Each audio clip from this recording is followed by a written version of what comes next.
کیسے ہے در حقیقت اسلام اور معیشت۔ ناظرین، اسلام اور معیشت کے موضوع پر آج ہم انشورنس کی شرعی حیثیت کے عنوان سے آپ کی خدمت میں حاضر ہیں۔ بیمہ یا انشورنس اپنے نام کے اعتبار سے بہت اچھی چیز ہے۔ تقریباً سن 1400 عیسوی کے اندر اٹلی میں تاجروں کے جو معاملات ہوتے تھے ان کی باہمی اشتراک بھی ہوتا تھا، سب کچھ ہوتا تھا۔ ان میں سے کسی ایک تاجر کا جہاز، جو بحری جہاز تھا، وہ سمندر میں ڈوب گیا، جہاز بھی گیا، اس کے ساتھ کاروبار بھی گئے، سب کچھ لٹ برباد ہو گیا۔ ظاہر بات ہے اس کی کمر ٹوٹ گئی۔ تو دوسرے تاجروں نے سب مل کر تھوڑا تھوڑا، جسے کہتے ہیں کہ باہمی تعاون یا چندہ کر کے اس شخص کی انہوں نے معاونت کی، اور تاکہ وہ پھر سے اپنے پاؤں پر کھڑا ہونے والا ہو جائے۔ تو یہ وہ ابتدائی شکل تھی، یا جسے آپ بالکل اس کی بنیادی ہسٹری کہہ لیں۔ اور یہاں تک یہ معاملہ درست اور جائز ہے کہ اگر کسی شخص کو کسی معاشرے میں، اور یہ بالکل اسلامی طرز ہے کہ کسی معاشرے میں کسی کو کوئی تکلیف پہنچتی ہے تو دوسرے مسلمان مل کر اس کی مدد کریں، اس کی اس تکلیف کا ازالہ کریں، اس کے دکھ کا ازالہ کریں۔ یہ شکل بالکل درست اور جائز ہے۔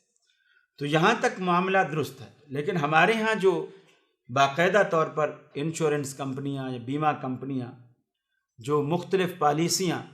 مرتب کر رہی ہیں یا کرتی رہتی ہیں یا کر چکی ہیں، وہ مختلف چیزوں کی انشورنس بھی کرتی ہیں۔ اس میں مثلاً زندگی کا بیمہ بھی ہوتا ہے، جسے آپ زندگی کا لائف انشورنس کہتے ہیں۔ زندگی کا بیمہ ہوتا ہے، مکان کا بیمہ ہوتا ہے،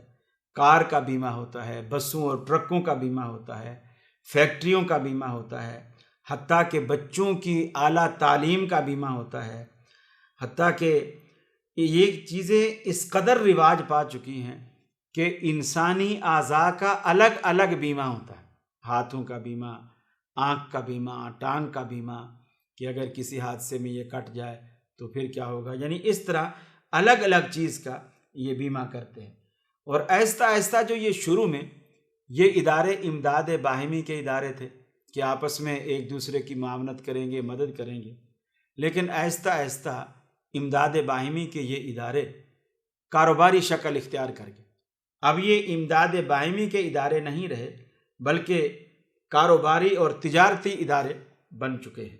اور ان کا نام جو ہے بیمہ کمپنی بھی یا انشورنس کمپنی تجویز کیا گیا، اور یہ نام ان کے رکھے گئے۔ اس کے بنیادی دو فریق ہوتے ہیں۔ بنیادی طور پر اس کے دو فریق ہوتے ہیں۔ ایک فریق انشورر ہوتا ہے، یعنی جو انشورنس کرنے والی کمپنی ہے، انشورر ہے، اور دوسرا فریق انشورڈ ہوتا ہے، وہ شخص ہوتا ہے جس نے انشورنس کرایا ہے یا جو انشورنس کراتا ہے۔ یعنی مثال کے طور پر آپ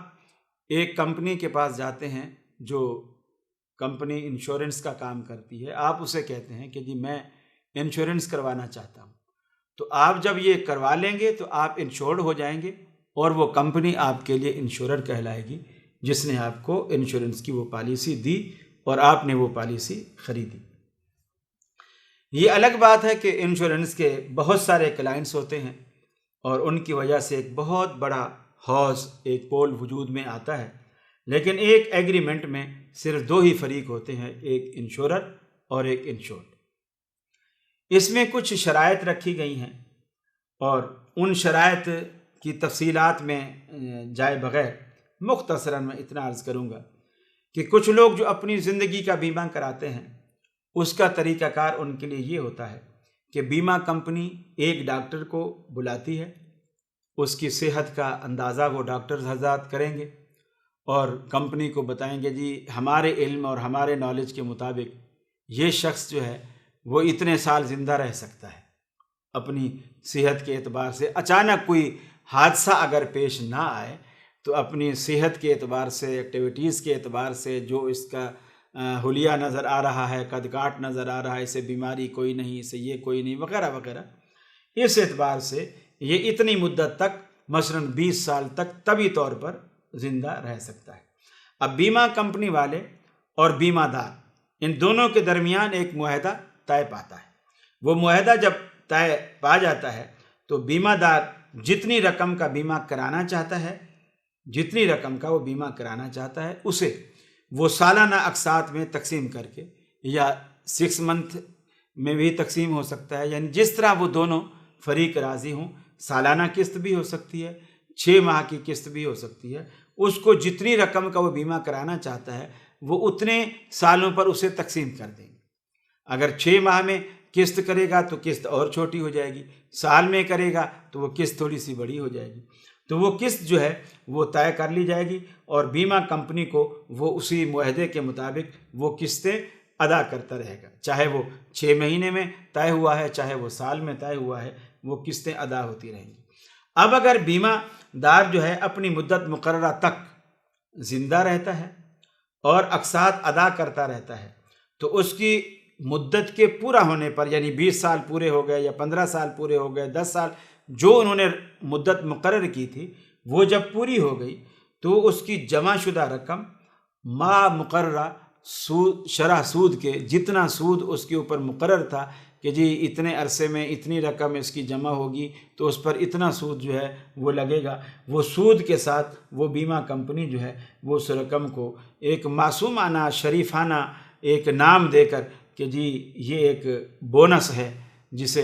اردو کی اصطلاح میں آپ فالتو رقم کہہ سکتے ہیں، وہ بونس کے نام سے جو ہے وہ رقم کمپنی جو ہے اس کو، پالیسی ہولڈر کو وہ ادا کرتی ہے۔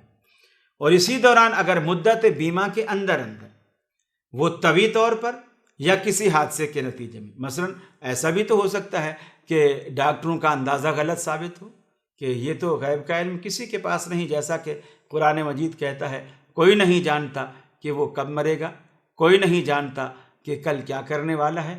کوئی نہیں جانتا بِأَيِّ أَرْضٍ تَمُوتُ کہ کس سرزمین پر اس کی موت واقع ہونے والی ہے، ہمیں کچھ پتہ نہیں ہے۔ تو اس اعتبار سے ڈاکٹروں کا اندازہ غلط بھی ہو سکتا ہے۔ ہو سکتا ہے ڈاکٹروں نے کہا یہ 20 سال تک زندہ رہے گا اور پتہ چلے کہ وہ 2 سال کے اندر ہی فوت ہو گیا، اور کوئی حادثہ بھی نہیں ہوا بلکہ طبی موت کے اندر وہ فوت ہوا ہے، تو ایسا بھی ممکن ہے، ایسا ہو سکتا ہے۔ اور یہ بھی ہو سکتا ہے کہ اس کے ساتھ کوئی حادثہ یا ایکسیڈنٹ ایسا پیش آ گیا جس کی وجہ سے جو ہے وہ دنیا سے رخصت ہو گیا، تو اب اس کی اب تک جو جمع شدہ رقم ہے وہ سود کے ساتھ ورثاء جن کو وہ خود نامزد نومینیٹ کر کے جاتا ہے کہ میرے بعد میری بیوی ہے، یا میرے بعد میرا بیٹا ہے، یا میرے بعد فلاں ہے، جس کو وہ نومینیٹ کر کے جاتا ہے، وہ انشورر کمپنیاں جو ہیں وہ اس کو وہ رقم، بیمے والی رقم جو ہے وہ اس کو ادا کرتی ہیں، یعنی اس کے نقصان کی وہ تلافی اس طرح کرتی ہیں۔ تو اور اگر بیمہ دار جو ہے وہ کسی خاص مجبوری سے یا بالارادہ اقساط دینا چھوڑ دے، مثلا آج میرے پاس فیکٹری ہیں، کارخانے ہیں، کاروبار ہیں، اور میرا پھلتا پھولتا کاروبار ہے، اور میں نے جو ہے وہ بیمے بھی کرا رکھے ہیں، انشورنس کرا رکھی ہے، اور میں اس کی قسطیں بھی پے کرتا ہوں، گاڑی میری انشورڈ ہے، میرا مکان انشورڈ ہے، میری فیکٹری انشورڈ ہے، میری لائف انشورڈ ہے، میرے بچوں کا فیوچر انشورڈ ہے، ساری چیزیں میں اس کی قسطیں جو ہے وہ ادا کر رہا ہوں، لیکن حالات کے تھپیڑے تو پھر بدلتے رہتے ہیں، تلک الایام نداولها بین الناس، یہ دن اللہ رب العالمین بدلتا رہتا ہے، اور کبھی کی راتیں بڑی، کبھی کے دن بڑے، یہ تبدیلیاں آتی رہتی ہیں، اور ایسی کوئی تبدیلیاں آ گئیں کہ وہ شخص جو ہے وہ اب اتنی ساری قسطیں دینے کی بجائے وہ ایک قسط بھی دینے کے قابل نہیں رہا، یا کسی اور وجہ سے اس کو یہ بات سمجھ آ گئی کہ کسی عالم نے بتایا یا کسی وجہ سے کہ یہ چیزیں شرعی اعتبار سے درست نہیں ہیں، اس نے کسی بھی وجہ سے اس چیز کو اس نے ترک کر دیا، تو اب یہ کمپنیاں جو ہیں اس کے لیے کیا کرتی ہیں، اس کا جتنا مال اس کے پاس، کمپنی کے پاس، انشورر کمپنی کے پاس جو جمع ہوتا ہے وہ سارے کا سارا ضبط کر لیتی ہیں، اس میں سے 60% رقم اس کو واپس کرتی ہیں اور 40% جو ہے وہ کمپنی کے حق میں ضبط ہو جاتا ہے۔ اب اگر دیکھیے کہ یہ اگر اسلامی طریقہ ہوتا، اسلامی طرز ہوتا، تو کسی بھی کمپنی کو میری رقم روکنے کا اختیار نہیں ہے۔ وہ ایسا نہیں کر سکتے کہ میں نے جو رقم دی ہے اس میں سے آدھی یا اس کا 40% یا اس کا 60% وہ کسی بھی وجہ سے جو ہے وہ میرا کاٹ سکیں۔ اب وہ رکھتی ہیں، کھا جاتی ہیں، بالکل اس کمپنی کے لیے حرام ہے۔ اگر سود کے ساتھ مجھے واپس کرتی ہیں تو مجھ پر حرام ہے، میرے ورثاء کو واپس کرتی ہیں تو ان پر حرام ہے۔ جو بھی شکل آپ دیکھ لیں اس کے اندر سود ضرور شامل ہے۔ اور پھر کہنے کی بات یہ ہے کہ جی یہ امداد باہمی کے ادارے ہیں۔ اگر یہ امداد کے ادارے ہوتے تو دیکھیے اسلام جس طرح کی امداد کرتا ہے وہ ایسے ادارے ہوتے ہیں جس کے لیے بلکہ قرآن بھی کہتا ہے کہ انما نطعمکم لوجہ اللہ لا نرید منکم جزاء ولا شکورا، ہم جو کچھ تمہیں کھلاتے اور پلاتے ہیں محض اللہ کی رضا کے لیے ایسا کرتے ہیں، اس کے عوض میں، اس کے بدلے میں نہ تو ہم تم سے کوئی جزا چاہتے ہیں، کوئی صلہ چاہتے ہیں، اور نہ ہی تم سے ہم کوئی شکر گزاری چاہتے ہیں۔ تو گویا ہم جو کچھ کر رہے ہیں محض اللہ کی رضا کے لیے کر رہے ہیں اور یک طرفہ کر رہے ہیں۔ یہ ہے اصل وہ امداد جس کا تصور اسلام نے ہمیں دیا ہے، یہ ہے اصل وہ امداد۔ یہاں معاملہ یہ ہے کہ انشورر کمپنیاں جو ہیں یہ اسی کی ہیلپ کریں گی، اسی کی مدد کریں گی جس نے ان کی پالیسی خریدی ہوگی۔ تو یہ مدد کہاں ہوئی؟ یہ تو سودا ہو گیا، یہ تو سودا ہو گیا کہ آپ دو گے تو لوگے، نہیں دو گے تو نہیں لوگے۔ تو امداد جب ہوتی ہے کہ کوئی آپ کو دے یا نہ دے، اس کا حادثہ ہو گیا، اس کی ٹانگ ٹوٹ گئی، اس کے بچے یتیم ہو گئے، اس کی عورت جو ہے وہ بیوہ ہو گئی، اب اس شکل میں آپ اس سے اس لیے تعاون نہیں کر رہے کہ مرنے والے نے انشورنس کرائی نہیں تھی، ہم ان کے بچوں کو کیوں پیسہ دیں، اس کی بیوہ کی کیوں مدد کریں، اس کی اگر ٹانگ کٹ گئی ہے تو ہم اس کا علاج معالجہ ہم کیوں کروائیں، اس نے تو انشورنس کرائی نہیں ہے۔ تو یہ تو کوئی امداد باہمی والی بات نہ ہوئی، یہ تو سودا ہو گیا کہ پیسے دو گے تو لوگے، اور لوگے بھی اس طرح کہ ہم سود کے ساتھ اسے واپس لوٹائیں گے۔ تو یہ کوئی امداد نہیں ہے، یہ بالکل تجارتی ادارے ہیں، اور یہ تجارتی اداروں کے تحت ایک تجارت ہی کر رہے ہیں اور بالکل سود ہی کھا بھی رہے ہیں اور کھلا بھی رہے ہیں۔ اگرچہ اسٹیٹ لائف کے جو بروکر ہیں جو ان پالیسیوں کو بیچتے ہیں، فروخت کرتے ہیں، وہ بڑے بڑے سبز باغ آپ کو دکھاتے ہیں، جی اس کا بڑا فائدہ ہے، آپ کا فیوچر سیف ہو جاتا ہے، آپ کے بچوں کی لائف سیف ہو جاتی ہے، ان کا مستقبل تابناک ہو جاتا ہے، اچانک آپ بیمار پڑ جاتے ہیں، آپ کو فالج ہو جاتا ہے، آپ کمانے والے نہیں رہتے، پھر انشورر کمپنیاں جو ہیں یہ آپ کے بچوں کی اعلیٰ تعلیم کا بندوبست کرتی ہیں، بیٹیوں کی شادیوں کا بندوبست کرتے ہیں، وغیرہ وغیرہ بڑے سبز باغ دکھاتے ہیں، اور آپ ذرا سا بھی غور کریں تو ایسی کوئی بات بھی نہیں۔ کیسے ہے در حقیقت اسلام اور معیشت